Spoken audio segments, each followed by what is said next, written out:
No success in the world can compensate for failure in the home.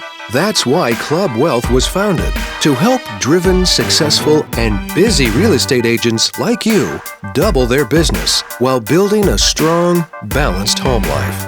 Join us each week as high-producing agents and team leaders share their stories and unpack the principles and systems they've used to double, triple, and even quadruple their business while enjoying greater quality of life. And now, here's the latest episode of Club Wealth TV. All right, we're live on Facebook. Hello, Facebook. It's Michael Hellickson with Club Wealth, and I am joined by my co-hosts, Club Wealth Expansion Services CEO, Sheree Benjamin, who also happens to be the rockstar real estate agent of the world, and just kind of hangs her hat in Atlanta there, and runs an awesome team there with, I think last year, just over 250 transactions, and this year on track, you're going to do, 500 this year with your 36 team members? Boom. So, I love it. And then we've also got, of course, Coach, and by the way, Sheree is also a Club Wealth coach. We've got, of course, Brian Curtis, Coach Brian Curtis from Bentonville, Arkansas. And if you haven't heard where Bentonville, Arkansas is, don't worry, neither have we. We've heard that it exists, but I've never seen it on a map, so I'm not sure. But I did hear they got a stop sign last week, thanks to Brian and his 330 plus sales last year. They were able to afford a stop sign for the city. So thank you, Brian, for contributing back to the city. That was nice of you. Anything I can do. 330 plus transactions, though, seriously, guys. Brian's a rock star. Love having Brian, also, who is the Chief Operating Officer of Club Wealth Expansion Services. So for those of you that have teams or that would like to be on a team somewhere in the country, if you guys are looking for support and help on the back end so that you can just focus on selling real estate, Expansion Services is a great way to go. And then we've got with us Mr. Ken Crotts. Freaking Ken. I love Ken. I've known Ken for many, many years. He's been a Club Wealth coaching client for a long time. And Ken's a rock star. Ken is very consistently listing over 4 homes a week, very consistently. He what are you setting now? 2 appointments a week, Ken? Is that, or excuse me, 2 appointments a day each day? Is that about right? I try to go on 2 or 3 appointments a day, yeah.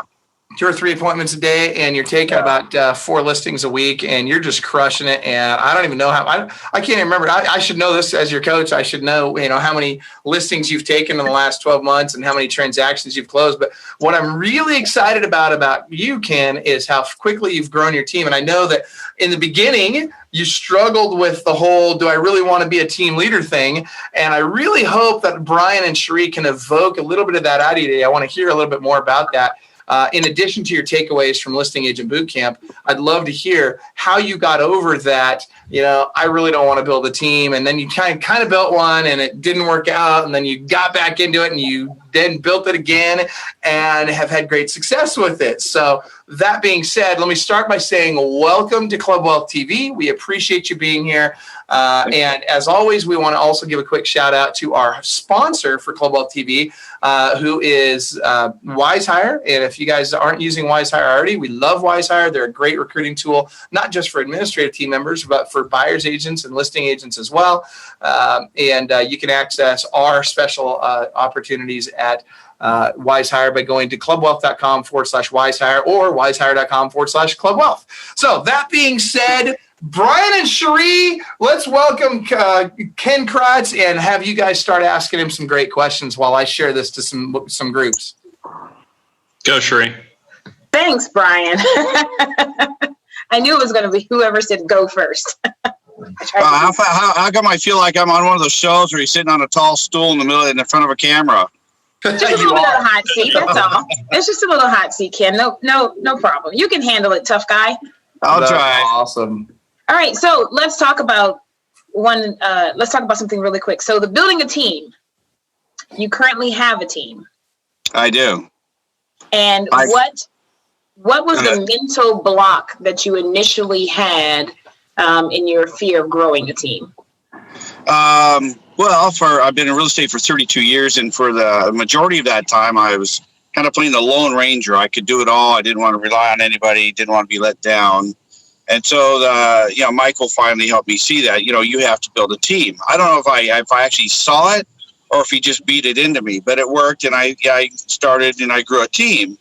But I quickly found out that building a team and being a leader is very different than just being a good agent. So it required a lot of new perspectives and skills and inputs and education on my part. So it was a real struggle to learn that. So that's been the epiphany that I've had, and it's with Mike's help, we're coming around again. And by the way, Ken, if it takes beating it into you to get you to finally do it, I'll do it, man. I'm all for it. If that's what it takes. Yeah. But well, and let's call it what it is. There's agents out there that don't have teams and they're successful, and that's fine. It's building a team is not for everybody, and it's not necessary to be successful in real estate and have a great career in real estate. But we need to be real with ourselves about the difference between being an entrepreneur and being a business owner. And an entrepreneur is an agent that doesn't have a team, right? It's just them. They might have an assistant, but they don't build a team. So no matter what, the production is up to them, right? If they have success or don't have success, it's going to be based on their personal production. And if they go on vacation, they're not able to they're either forced to work while they're on vacation, or their production suffers while they're on vacation. And again, I'm not trying to say that you can't have a great career and not have a team. I'm just saying that I prefer life with a team. And I guess, Ken, what I would ask you is, how do you feel about that? Well, I was in the mastermind with Brian and Cherie and other agents. And I see the kind of businesses they have and the lifestyle that they achieve. And it's not a wealth lifestyle so much as they have time, they have they have some peace. Peace of mind, sure, he's loud. But I mean, they can get away. And this year at Listing Agent Boot Camp, that week we sold 7 listings and put 8 buyers under contract. And you know what? I wasn't there for any of it, and that to me rocks, because I was learning some great stuff and hanging out with some great people, and my business was running while I wasn't there. That is such a big deal. And that's really what the message I want people to get is, look, it's not for everybody, but for those of you that are solo agents, if you're on a team, awesome. You know what? There's people on teams make great money, but if you're not on a team or not building a team, I really think it's something you should consider. That being said, Ken, let's talk about listings, and let's talk about Listing Agent Bootcamp, your takeaways, and how in the world are you getting 4 listings a week very consistently for a very long time? Well, I like to keep it simple. So in real estate, you get out what you put in. I believe that consistent input equals consistent output. So consistency is really important. And the first step in consistency is having a perfect daily schedule based upon a plan that'll get you to the goals that you've set. So for me, I like a very consistent business, deals coming in, or leads coming in, deals coming out very consistently. So I like to just have a plain schedule of prospecting for 3 hours and doing my admin, going on 2 to 3 appointments a day. And that's it. It's not rocket science. We also, though, I think one thing that I added with you, Michael, is a variety of sources. So we have 9 different lead sources that we use. And so we don't rely on any one lead source. We're not going to let a Zillow or Realtor.com or any one lead source dominate our business to the point where we could ever be held hostage. So that's a big key. That's a really big key. That's a really huge key. So tell me this. So we've got some agents that they don't like that dreaded word called prospecting. It's like nails on the chalkboard. It's the nails on the chalkboard every time you mention the word prospecting to them. So in those 3 hours that you're calling, what are your goals that you're setting? Like, what's your mindset? I'm going to sit down. I'm going to call for 3 hours. What are you trying to reach during that time? My mindset is, man, this is the easiest part of my day. I get to call and BS with people with no pressure. It's fun. I just connect. I have fun and laugh and have conversations and provide information to them. And it's not like if the deal falls apart, I lose anything. It's not like I could get sued. It's not like the team's going to fall apart. I'm just talking to people for 3 hours. It's the best part of my day. I think of it like being at a cocktail party. I'm just going around and talking with people, striking up conversations and finding out what they're looking for in their real estate needs. And we just have to be in a perfect position to provide them whatever they need. Yeah, and that's one thing that I really, really love about Club Wealth is that Club Wealth is a lot of mindset shifting that happens. And from the top producers that we have in Club Wealth, what we hear time and time again is they come with a different set of mindset. So your mindset is part of it, but what are those actionable goals? What is that goal that you're trying to reach in that 3 hours for you to say, pat on the back, good job, Ken? Okay, so when I'm calling, I'm set up to provide. When I get a hold of somebody, when I got somebody on the phone, my goal is to provide them information that they don't know. If it's a distressed property, I provide them actual information, live information from the trustees. If it's a for sale by owner, I share with them information about what else is for sale right there. I have 2 big screens, and I have information available that I can provide on the fly while I'm talking to them. That is such a big hook. If you can provide information and show value while you're talking to somebody on the phone live, you're going to have a customer. And so my connection rate is fairly low. I'm only connecting between 7 and 10 people an hour, but I set an appointment for every 5 to 7 people I talk to. So I have a very high close rate. So it's a little different than some of the just hardcore, scripted out, numbers-based only type of a system, and more to providing value and really listening to what that customer needs and providing them with an appropriate solution. Okay, so here's what I want to know though, because that's a high conversion rate, right? So you said you're getting an appointment on every 5 to 7 people you talk to. Is that right? Yeah, it's crazy. Okay, so first of all, I'm assuming that you're not being uber particular about which appointments you'll go on, right? Like if somebody has a pulse and they want to sell a house, you're going on the appointment, right? Yeah, I cover 3 counties. I cover an entire a big area. So I'm looking for the most motivated, most qualified person. So yeah, and when I get a hold of them, I give them what they want and demonstrate a unique ability to solve their problem. And that's really what it comes down to. But when I'm calling, it's not a big pressure situation. It's very easygoing. I'm very light, conversational. And if I don't get them, that's fine. There's 1,000 numbers behind them that I can call.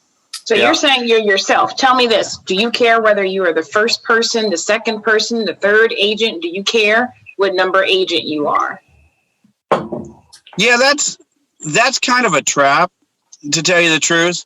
So number one, you've got to be calling. So I don't want to give everybody the impression that they need to overanalyze who they're calling and what they're saying. They need to get on and develop the habit of calling first. Get that perfect daily schedule and make those 2 or 3 hours of calls. Then we zero in on being more productive on who we call. And I am more particular on expired listings. You got to be first. You got to be fast. And that's the guy that gets the expired listings. On for sale by owners, you don't have to be first. You need to either be first or you need to wait 2 or 3 weeks until they're kind of realizing that's not as easy as they thought. On circle prospecting, it's much more conversational, and you don't have to be first because there's nobody else calling. I really like calling people that don't have a bunch of other agents calling them. But you can never deny expireds and FSBOs because they're the people in the market that have already raised their hand and said, hey, come sell me. See, what I love is that there's another company that we won't mention that teaches their script that you should always be the last person when you're calling expireds, so reschedule that appointment. Why would you ever want to do that? But reschedule that appointment if there's another agent that's going in front of you. And your mindset is first in the door. I can get it. I can snag it. I'll call the other agents and tell them don't worry about that appointment because it'll be listed. Then you can. I've made hundreds of those calls. Hey, Cherie, I wanted to let you know, Mr. Smith, I really loved you, but I convinced him to list with me, and so you won't need to see him tonight at 6:00. But bring your buyers. I actually had a time. Ken, you remember John Schlombush, right? Oh, yeah. He's a great agent. He is a great agent. John does a great job. He's very consistently been at 25 to 35 listings a month for many years. And I think he's slowed down since, but back in the day, he was very consistently listing those kind of numbers. And I remember I was on a listing appointment that I was competing with John on, and it was a guy named Hobb, H-A-B. And it was a condo down in Tacoma. And I'm sitting there with Hobb, and we had just been talking about John because he's like, yeah, I've been interviewing with this John Schlombush guy. I might select him. And I said, really? Well, that's great. And we talked a little bit more about it, and I got him convinced to, of course, list with me. Well, literally, kid you not, in the middle of that conversation, guess who calls? John Schlombush calls Hobb and says, and Hobb looks at the phone. He says, hey, speak of the devil, it's your buddy John calling. And I said, dude, that's awesome. Why don't you give me the phone? Let me answer it. And he's like, what? Yeah, really. Let me answer the phone. So I grabbed the phone, I pick it up, and I said, hey, John, it's Michael Hellickson. How are you? And it was kind of a pause. And I said, hey, I just wanted to let you know I'm over here at Hobbs' condo, and we just put it on the market. But I'm really excited. He said that you had a buyer for the condo, so I'm really excited that you're going to be bringing your buyer out. And just to let you know, it'll be available for showing this weekend. So definitely bring your buyer by, and we'd love to see an offer from you. Okay. It was awesome. So there's nothing more fun than calling, especially when you know that there's you plus someone else in that market that you battle with, and calling them and saying, just bring your buyers by this weekend. I got it. Yeah. There is the thrill of the kill in real estate. I mean, I still get butterflies when I'm competing against good agents, and I still really go at it to win it every time. And it's, that's a great driving home with a deal after, having a good battle with another great agent. And those great agents actually keep you sharp, which is great. It's interesting you say that. I actually had that experience with another coach recently where there's another coach out there doing some stuff that really kind of made me feel like, hey, I need to up my game. And it really got me thinking about ways that I can up my game and make Club Wealth better. So I agree with you. I like competition. I think it's a good thing. What I want to know is, first of all, I want to hear Brian's questions because he's been pretty quiet so far. But what I want to know from you, Ken, is how do you handle that objection? Hey, I've got 3 other agents I have to interview, yada, yada, yada. What is your method to really resolve that concern and move past it? Oh, they're interviewing more than one agent? Well, good for you. Most savvy sellers do. So what time are you meeting them? And then I'll go ahead and just set the appointment. So what if you're already on the appointment and you're sitting there and you're getting ready to list it, and then they bring that objection up? Oh, well, I've still got to interview 3 people. I've got them coming up in the next couple of days. Well, I can appreciate that, Michael. You have 3 agents coming in. What I hear you saying is you want to make sure you get the right agent for the job, right? Yeah. And how will you know you have the right agent? Well, that's a good question. I guess I'll just feel it. You just feel it? Is that how you feel it right now? I've never had that, by the way. What are you getting for that objection? What are you getting? Yeah, so I let them I make them divulge the objection, and then I answer the objection and overcome it. So the objection isn't really I have 3 agents. It's you haven't told me enough, or you haven't convinced me yet that you're the right guy. So I'm going to stay at it and find out really what they're looking for. Do you need more marketing? Is it commissions? Is it size of my company, size of my team? What about, my wife and I, we just like to just think about it. We just want to think about it to make sure we're making the right decision after we talk to everyone. Well, that's good. That means you're very deliberate about your process, right? Let's do this. Since I'm here tonight, Cherie, let's go ahead and sign the paperwork now. And then I'll give you 24 hours. I'll write it right in right here, and you guys can tear up the contract. In the meantime, over that 24 hours, we'll be getting to work, getting things set up, getting the photographer scheduled, and getting you on the way to where it is that you want to go next. So go ahead. I don't want to waste all your time. Well, you know what? This is what I do for a living. I'm more concerned about your time. And the longer we wait to get your house on the market, the longer it's going to take you to get to New York where you wanted to be, right? You're right. So let's go ahead and sign a contract right now. and I'll get the paperwork started. I'll give you a 24-hour clause, and in the meantime, we'll be getting ready to get your house on the market, and we'll be off and running tomorrow. Won't that be great? Yeah, that would. Thanks. Well, great. Congratulations. Welcome to our team. I love it. And here's the thing. What I'm really hearing is you're going to continue. You're just going to keep talking until they sign something. I mean, it's just you're just not going to give up, right? And by the way, I'm the same way. I don't care what it takes. You got to walk out of there with a signed listing agreement. If you don't walk out of there with a signed listing agreement, chances are you're not going to get it. Right.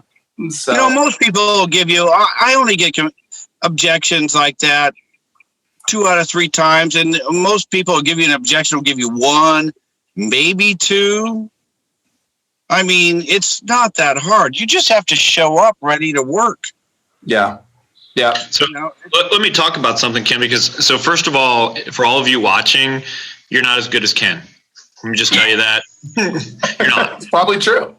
And I don't mean that in a negative way. And I also don't mean that you can't be as good as Ken, but Ken's only been doing this for 32 years the same way over and over and over again. And here's the thing I wanted to point out. So, and you and I did this a couple of years ago, Ken. We were on Club Wealth TV, and you and I did some role play. And it's actually, I have people go back and watch it because I feel like we did a really good job. I'll pat us on the back. But one of the things that I noticed that you're an amazing closer. Like, you listen, you address the objection, and then you close. You listen, you address the objection, and then you close. And that's awesome. One of the things I want to warn people about, though, and I think that you can probably talk to this after this, is I've always been told to ask someone to buy again, which is ultimately what you're doing. You're asking them to buy again. Is you either have to change the deal or add new information. Would you agree with that? I agree with that completely. I just want to be careful. I mean, Ken's doing this in some role play with us, but I want you guys to understand, Ken doesn't go in there and just say, sign here, sign here, sign here, sign here. So he provides more information. He identifies the objection, because here's the thing. You want to be high pressure without appearing high pressure, right? That's one of the things that Ken's absolutely great at. So I just want to make sure that everyone understands out there that, Ken's giving us a much shorter version of what he does. So he's giving them more information. He's talking to them. He's really digging deep into what that objection is, closing it and going, okay, guys, so now that you understand that I will do amazing open houses for you, and that was a big important thing for you, please sign here. So just keep those 2 rules in mind, is that if you're going to close again, add more information, change the deal ultimately, or add more information, because ultimately, otherwise you're going to be perceived as an extremely hard closer, and you don't want people to think of you that way. But that's a great point. And I think maybe to clarify, you said high pressure. It's not high pressure. It's consistent, soft, pushy pressure. You're consistent. You just don't let up. You don't have to high pressure them. You just need to keep it on and never let go. Absolutely. And that's what wins, I think, is that consistent. I'm going to keep coming at you and coming at you and coming at you nicely. You're going to like me, but I'm not going away. Well, and that's like my favorite close. When somebody gives me an objection, I resolve the objection, and then I come right back with, are there any other questions before we get started on the paperwork? And I just keep coming back with it, and I keep coming back with it, and I keep coming back with it. And what I really want to convey is I want to be aggressive with the process, but not with the person, right? Right. You don't want to offend. Right. That doesn't win. Because once you offend, they put up walls. Now you're pushing against some resistance, and the objection or the object is to remove resistance, not create it. Right. And I love it. Rick Reynes was like, I thought you were going to say that Ken was bad there, Brian. It's the same thing, Ken. Rick, I love it. And by the way, those of you that are watching live, if you have questions or comments, leave them. We're on the Club Wealth. So it's Michael Hellickson's Club Wealth Real Estate Coaching and Consulting. That's the page. So if you go to the page, and if you're in that feed, that's the feed that we watch while we're on these. And so definitely throw your questions in there. And we'll definitely get to them. And Rick says, Ken is that uncle that never leaves. You have to sign away your home to him, and then he'll leave. I love my Uncle Ken. That'll be my new nickname, Uncle Ken. I love it. That's awesome. So can you, since we're talking listings and you was at Listing Agent Boot Camp, can you give us what's your number one takeaway that you got from Listing Agent Boot Camp? I was afraid you guys were going to ask me that because I've got 1 by 3 foot stickers all over my wall with all the takeaways that I had. Well, my takeaways are directly related to where we're at in our business. And so my takeaways are organizationally oriented, leadership, recruiting, training. I mean, Misty Bruton was awesome. She just gave us her checklist yesterday. We went over it. So I'm consistently looking to recruit and train and do that. And that's a big takeaway for me. But I think it's important that, if you're 0 to 40 deals, you've got to work on your work ethic and your daily habits. If you're 40 to 80, you're working on your systems. And if you're 80 plus, you're really working on team building and leadership. Does that make sense? So I want people that are listening to, if you're 0 to 40, perfect daily schedule. Michael has it. I think you have it on Club Wealth. I'm not sure. In fact, I'll post the link in here. It's clubwealth.com/PDS, as in perfect daily schedule. So I'll post the link right now. Yeah, that is so crucial. That'll get you to 40 deals with one assistant very quickly. But you've got to work on those daily habits. And once you're 40 to 80, you're talking about systems, an assistant for closing, somebody else to handle all the things that are lower levels activities that your time isn't well spent on. You need to spend your time in front of clients. And then, of course, above that, you're teaching other people to do what you do. So I know I kind of danced around the question, Sheree, but I want to make sure that the people that are listening are getting information they need for where they're at. And that's why I love Club Wealth. I get coached where at the level I'm at. And I know everybody gets coached at the level they're at, which is really entirely unique in the coaching world. Yeah, that's a very good point. For example, there's people that it's not just about the level. I mean, that's a big part of it, right? It's about the level you're at, and it's also about who the right fit for you is. For example, I personally don't coach agents that don't have teams, right? All of the people that I personally coach have teams, but we do have other coaches in Club Wealth that do coach people that don't have teams because they're good at that. That's just not my specialty, right? And same thing with that level. We always, and I don't want to say it even jokingly because it's really true, right? If I want to climb Mount Everest, I need a guide that's been to the top of Mount Everest before. It cracks me up that there's all these coaches in the industry that have had moderate or no success selling real estate, but they think they're qualified to go coach people on how to have success in real estate. And the reality is, that ain't so. This is business, and you need to have been where somebody's trying to go to truly help them at the deepest level. Now, that alone doesn't qualify you as a coach, but it is a minimum standard for becoming a coach, in my mind. All right, well, good stuff. So Brian, I want to come back to you, and I want you to hit Ken with, what are some questions you have for Ken in terms of how he's been able to either list as many homes as he had, or how he's been able to build that team. So let's talk about the team, Ken. Sorry, let's talk about it because I feel like it's interesting. You talk to people and you don't always track what's going on in their life. I don't think I even initially knew that your team blew up. It's kind of what you said earlier. It was devastating, and I went into withdrawals for about 6 months, and thankfully Michael hung in there with me, and we came back around.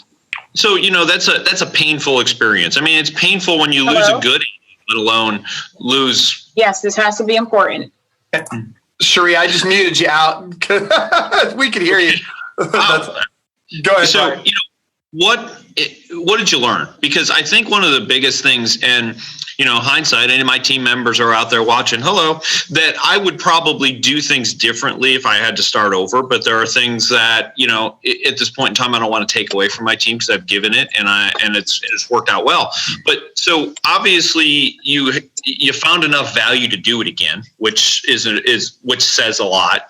But What did you learn? What was the biggest lesson that you learned when the team went kaboom and you're like, well, I don't want to do this anymore? And then obviously you changed. So what was the biggest lesson? I did change. Well, okay. So I got into the process of building a team. I had all the activity, and activities I needed to do to build a team. I went after them. I built, I hired buyer's agents. I built this team, but, I didn't grow internally. And it's been interesting. It's an internal growth process for you to build the external team. And I'd had a great buyer's agent for like 6 years. He was a rock star, but he left to move, not because of anything about the team. But eventually everybody else left, including my daughter. And I had pulled back for 6 months. I felt really burned. I felt really burned. It comes down to this, Brian. I'm going to do it one way or another. I'm not going to quit, and I'm never going to quit. And I don't want to sit and relax and be the kind of person that quit. So, you don't fail until you quit. And I'm not going to quit because quitting's a choice, and I won't choose to fail. Sure. So I guess, and I'm going to ask, I'm going to pretend I'm a good interviewer on television. So what did you learn though? Because there was something in there that you said, okay, this is what I did wrong. Here's the thing. Like, I have stuff go wrong in my life constantly because I'm in business, and therefore stuff's going to go wrong. And we're in a crazy business. And anyone who's watching out there who you think that you've got a crazy business, so do all the rest of us. The stuff that happens in real estate, to me, is some of the most unbelievable things that happen. It really is kind of crazy. It's so personal. It's so emotional. It's so crazy stuff happens. So I'm trying to constantly ask myself that question: is there anything that I should do different next time? Have you answered that question for yourself yet? Yeah, it's okay. I'm trying to put you on the spot. If you haven't, that's fine. For me, it was I started reading a lot of books about leadership. Dr. Wayne Dyer was transformational for me. Really, I had to kind of grow up and realize it wasn't about me. It's about the team. It's about the team members. You might be the leader, but you're not it. And I had to learn to put other people first. And I'm still learning that. On a daily basis, I'm still having to pull back and say, hey, that person, I got to put that person ahead of me and figure out what they need. And it's a growth process. So I just had to sit back and be a little bit more patient with everybody because I have zero patience. And learn patience was probably the biggest thing for me personally. That's awesome. And that Ken said a couple of things that to me are the keys if you want to be a leader. So leadership is not about being the guy who goes, woohoo, we sold 300 houses. That doesn't do that. I'm not saying Michael won't do it for you because he will. But ultimately, it's not what it's about. It's the team sold 300 houses. The team did this. The team did that. And, Cherie talks about the she eats last. And it's the same concept behind there is if you're a selfish person, don't be a leader. You cannot be a leader that's successful and powerful and respected if you're only thinking about what's in it for you. Now, I'm not saying there's not stuff in it for you, but I promise you, when you've got 25 people on your team, what you have is 25 people causing problems on a daily basis. When you have 2 people on your team, you got 2 people causing problems on a daily basis. That doesn't mean that I would ever trade being a team leader because it's honestly the most rewarding thing that I do, but it's also most frustrating, the most challenging, the most moving parts that you're ever going to see. And I appreciate that, you get that. You're like, look, I got to take a step back and say, it's not about me. And, even though sometimes our name is the name of the team, even though all these people are always looking to us, the reality is we have to give more than we get, and it's that whole, it's going to come back to you tenfold. I firmly believe that. That's just, just a principle I believe in. Whatever I get back tenfold. But it's literally about giving. It's being on the phone. I've been on the phone this morning before this call for like 45 minutes with a guy on our team. He works harder than anybody else on our team, and every deal falls apart. And he's ready to quit. Things are going wrong and all these things are happening. And, we got to keep talking to these people every single day. I love that. But the truth of the matter is you do that for 4 or 5 hours a day, where's you out? Because you've got to be positive. People talk about the morning huddle, and I know that you do a morning huddle, but you get on that morning huddle every morning. There's some days that you're not happy to be on the morning huddle, right? Let's be honest. So sometimes, the first thing I don't want to do at 7 o'clock in the morning is talk to somebody, and you have to be on there, and you have to be the person who's positive. You can't fall into that. And, sometimes showing up is 80% of the deal because you don't feel like showing up. So I really appreciate the fact that you said, I'm doing this, I'm doing it no matter what. And more than anything, you said, you know what? I need better leadership skills.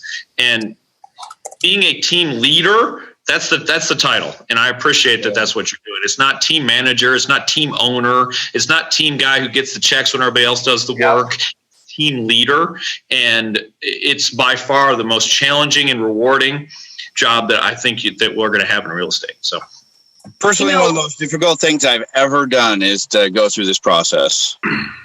Yeah, I've talked to several people, and it's a really tough shift for them, because you take someone who is a rockstar agent doing it on their own. They might have an assistant that's there, but they can go in and get that listing appointment just like that. They can go and meet with those buyers and close it out and get that buyer under contract and showing less than 5 houses just like that. And then they have to make this transition. And that's the one thing, and I really appreciate you being very transparent about that, Ken, because a lot of people are not. A lot of people are not willing to be vulnerable and say, I need better leadership skills in this aspect. Yes, I'm a great agent. Yes, I'm number 1 in my market or 2 or wherever that number is, but I need to become a better leader. I really appreciate that you're saying that, because it is a shift and it's not an overnight change. So some people think that they'll add team members and I can go read a book and it's supposed to change. It's not. It doesn't work that way. You jump on the morning huddle and you say, go, go, go, and your team members are going to say, go, go, go, and that doesn't work and it doesn't happen. So it's I really appreciate that you were putting that out there, because a lot of times it's that little elephant that's in the room that no one wants to talk about, that it is a very hard transition to go from being this solo agent to being that team leader. Well, and let's talk about this too. First of all, you're right, Cherie, 100% that it's a different skill set, right? But also just making the shift from buyer's agent to listing agent, that's a completely different skill set. And a lot of people think, because I do well with buyers, I'm going to be able to do well with sellers. Or because this person is buying a house from me, I'm the right person to list their house. And the fact of the matter is, that's not true. So I'd like to hear you talk to that, Ken. Tell us about that.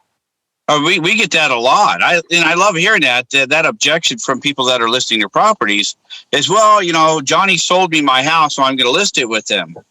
And so that's a pretty easy conversation to have. So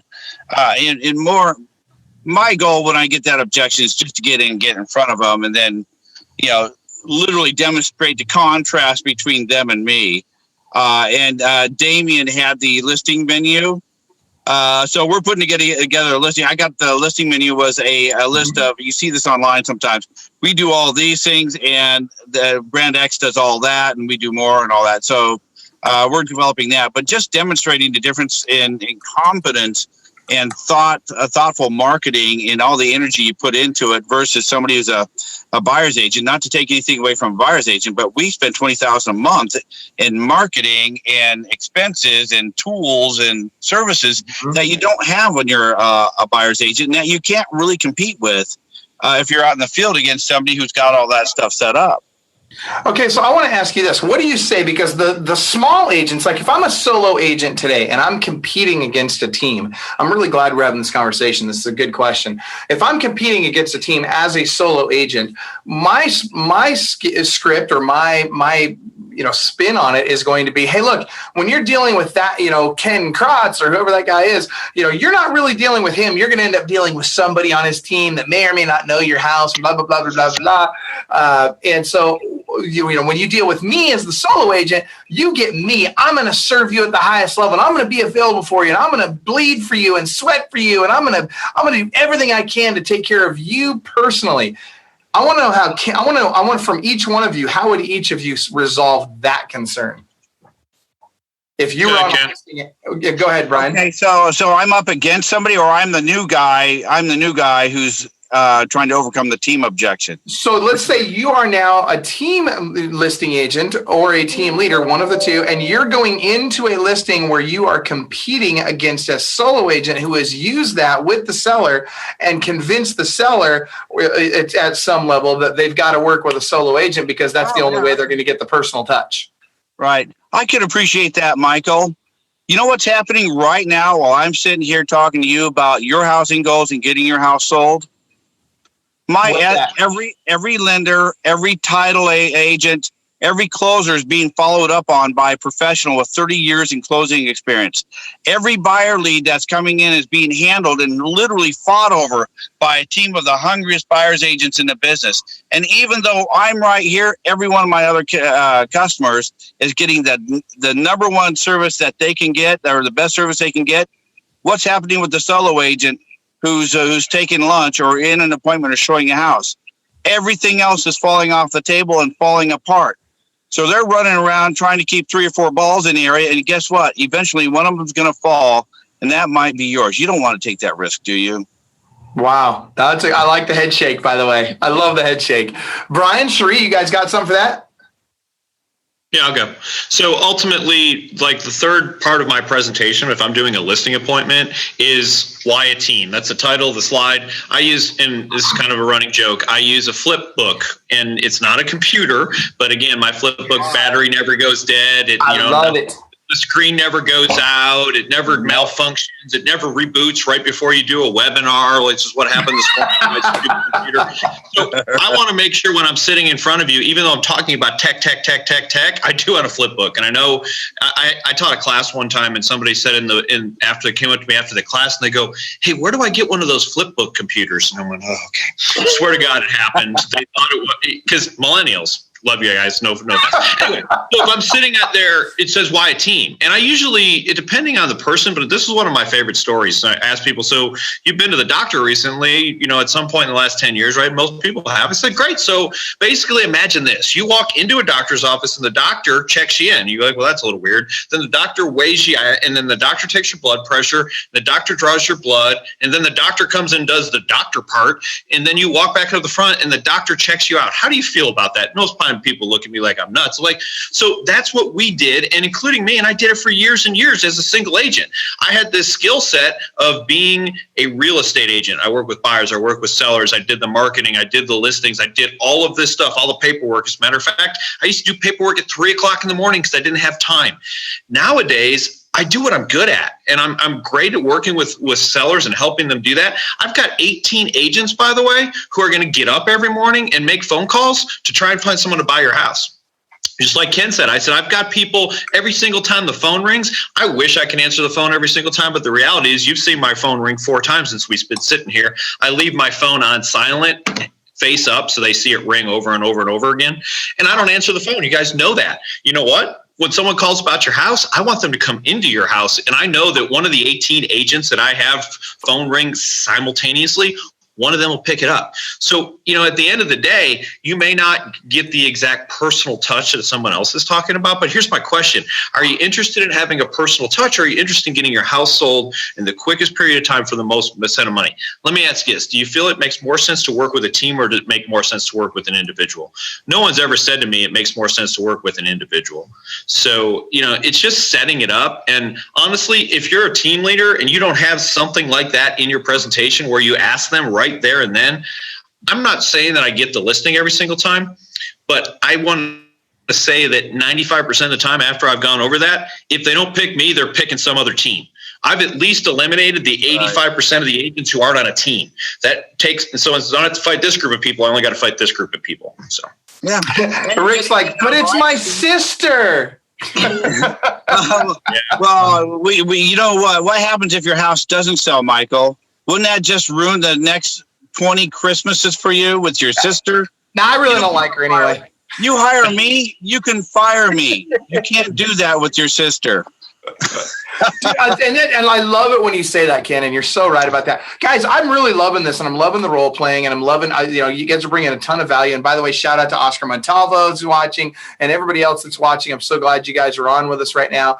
And again, please type in your questions for me, for Ken, Brian, Sharif. Type your questions into your chat box here, into the Facebook post here on the Michael Hellickson's Club Wealth Real Estate Coaching, and we'll get to them. One thing I want to add before I forget is this is also being turned into a podcast. So for those of you that are listening on the podcast right now, thank you so much.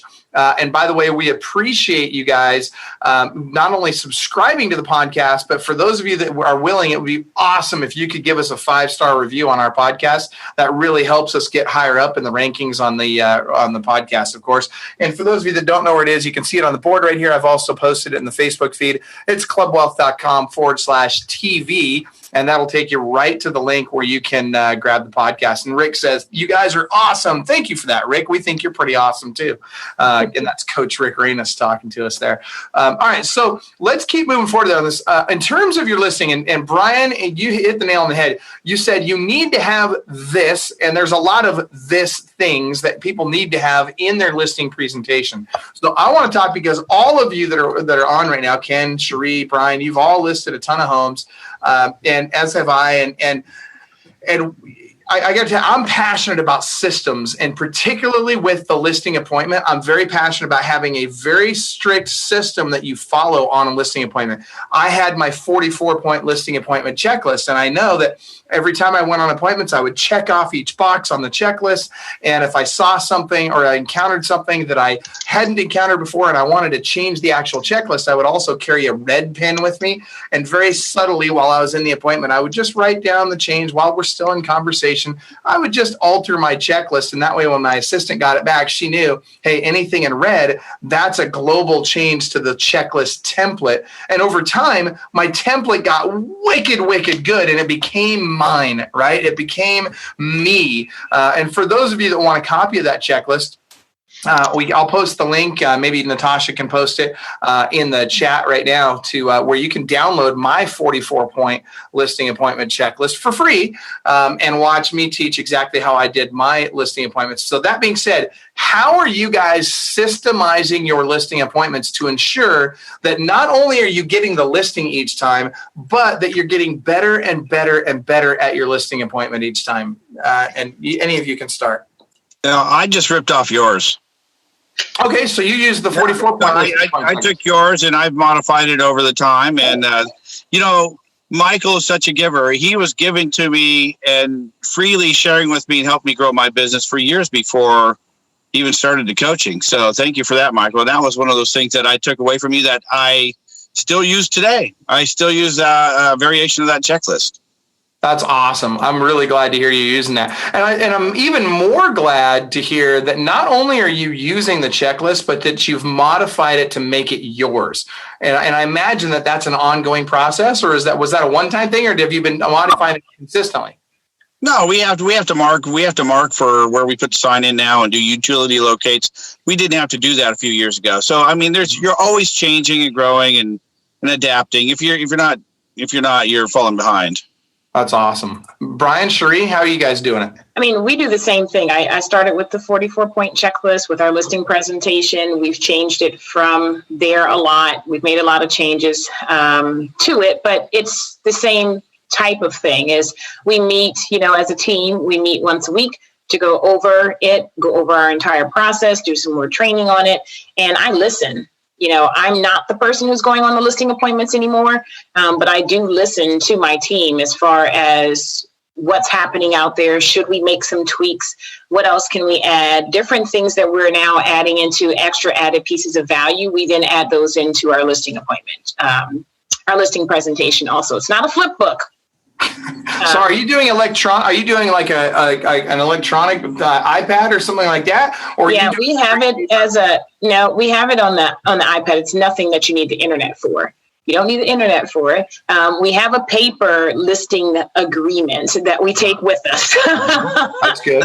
As our backups. Well, and so then I got to come back to kind of what Brian was talking about. What's your backup plan? Like, what happens? A listing agent gets out on an appointment, battery fails, iPad crashes. Yeah, so we take love the nail. Whoa, back up. Show us the nails. Come on. I got to see. Come on. Show us the nails. I caught a glimpse. Let's see them. No, stop Come it. on, Sheree. You do it every time. We're purple today. I love it. Okay. But we have a backup listing packet that's there. We do. So the listing presentation is the one that's on the iPad. It's very systematic. We know exactly what's going on in there, but it's there as a visual guide, more or less for the seller, or if we have a brand new agent. But we still take in paper forms. Just in case, I'm not going to send it to you later. If we're sitting right there and you want to e-sign it, we're going to e-sign it right there. If we don't e-sign it right there, then you're signing the paper copy. Okay, so permission to coach? Say that again? May I have permission to coach you real quick? Go ahead. I thought you said, who's my coach? I was like, no, I don't know. I know Brian is. No. Okay, so here's what I'm going to suggest. I would like to see you, Sheree, go back to every one of your listing agents, anybody on your team that's allowed to go on listing appointments. And I would recommend that you go through and you put a qualification system in place. And I'm saying this specifically because you're using an electronic presentation. What I would want them to do is I would want them to have that presentation memorized, and they're going to have to I want you to have them role play. And I'm assuming you're doing a lot of role play with your team. So I would want to have them role play. And then in the middle of the role play, like they're in there like 2 minutes into the role play, I want you to take the iPad away and say, your iPad just crashed. Now continue with the appointment. And I want them to be able to crush that appointment without the iPad. And one of the things that I would like to see is I'd like to see in backup, I'd like to see a checklist on paper in backup.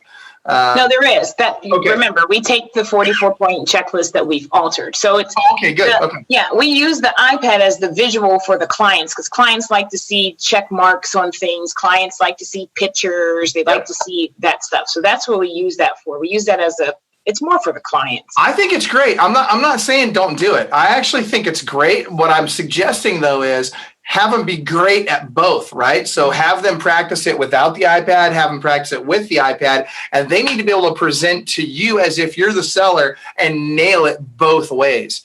And Brian, you said you're using a checklist, but not an iPad. Is that right? I don't use a checklist. You don't use it. You just go in and just do it. So I have a checklist in my brain. So I have steps of the sale.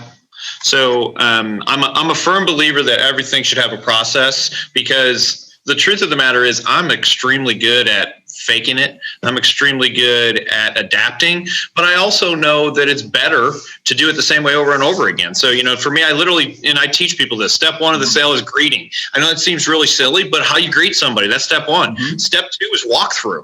Actually step two is take control. Step three is walkthrough. So after I take control of the situation, I say, look, guys, so I'm so happy for you having me here today. I'm going to take my bag. I have a bag. I'm going to put it on your kitchen table. And then why don't you guys take me around the house? So I'm taking control. I'm telling them what to do. Then I do the walkthrough. And the purpose of the walkthrough is to serve one thing. I don't care about their house. I hate to say that. It doesn't matter. I know what their house is worth. Maybe there's some little glitch. I'm just trying to warm up, and I stalk their house. Like I'm a little bit of a creepy guy in this scenario. I'm looking for any picture they got on a wall. I'm looking for anything that I can start talking about. Like if I'm in Washington, you're a Seattle Seahawks fan and blah, blah, blah, blah, blah. So I want to talk about that. If you're a golfer, if you're bicycle, whatever you are, anything that I know anything about that I see, or I see a picture of vacation. Oh, cool. Where's that vacation? So to me, that's just about building rapport. Then I go over a CMA, then I do my marketing presentation, then I do my listing contract, and then I close. And it's done that way every single time. And I've gotten to the point where I've screwed that up. Like at some point in time, where people are like, oh, let's go sit down over here. And I go, okay. And the second I do what they want to do, then I've lost control and I'm done.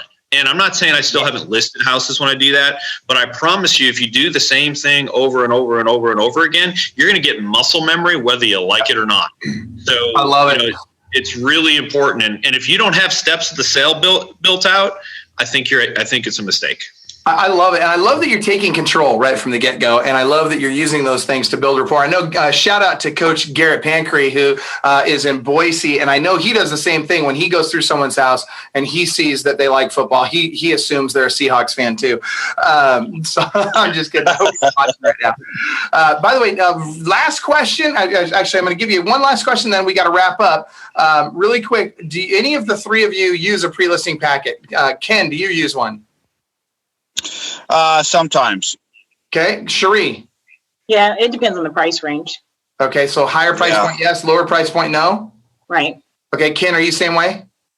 Yeah. I do more for the higher price listings, but sometimes it's a matter of how much time I have before I arrive. I mean, I like to set my appointments 24 hours out, 24 to 48 hours, and that's it. So you don't always have time to get it there. Okay, good stuff. And Brian, do you use a pre-listing package? No, the only version of any kind of pre-listing I've ever believed in doing is maybe a CMA. And that's more to get me in the door, but I'm not going to send them all my stuff because then they're going to use it against me. They're going to cancel my appointment. So I'm not giving them any information that they really couldn't already have. That's actually my take on it too. I never used a pre-listing package. And again, no criticism to those that do. I just chose to, it was too expensive. Number one, I didn't feel like the expense was worth it. I didn't feel like I got the ROI on a pre-listing packet that I wanted to. And it gave them too many ways and reasons to get out. So that being said, we are completely out of time. We got to get on our coaches call. So everybody, seriously, thank you so much for being here. Ken Crotts, thank you for being our guest. Thank you for inviting today. We really appreciate it. And Brian and Cherie, thank you so much for co-hosting with me. Everybody watching, if you'd like to hear more from Ken, type in more Ken in the comment box. And we will make sure that we bring Ken back to talk about more ways that you too can be listing 4 houses a week like Ken is. So have a great day, everybody. Thank you so much. And remember, inside each one of you, there's a world-class beast just dying to get out. You got to choose to unleash that beast. So go do something world-class today and take that first step. Have a great day, everybody.